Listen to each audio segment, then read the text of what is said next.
like while family's a massive value for me, another one's intellectual curiosity. They always like wanting to do more. And so I've always like been wanting to learn. I'm also competitive as well, so I want to do the best in all my classes or whatever.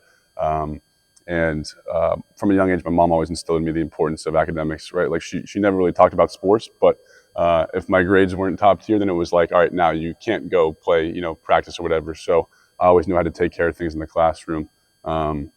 And while I was getting recruited by different places too, like, Ivy League schools or whatever, and Stanford eventually at the end, going into my senior year, it was easy to get distracted by schools where, I could have played more or something like that. But my mom really focused on like, it's not a 4-year decision, it's a 40-year decision. Yeah.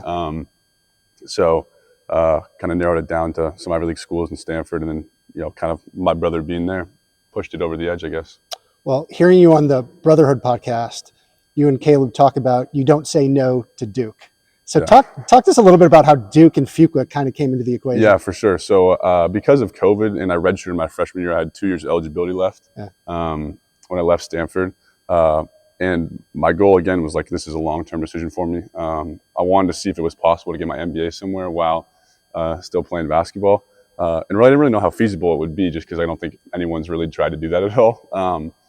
But it's crazy. I entered the transfer portal, and I was still like, thought I'd probably end up coming back to Stanford. I got into a 1-year master's program there.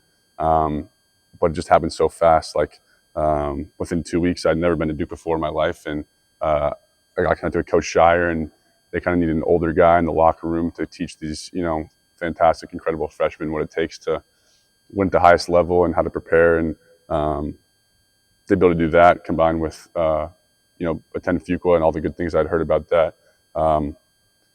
While it might have seemed fun to go, try and score more, play somewhere else where I'd be, a focal point of the team on the court, I just felt like I don't know, Duke just felt like a natural right choice for me. It's hard to say no to, for sure.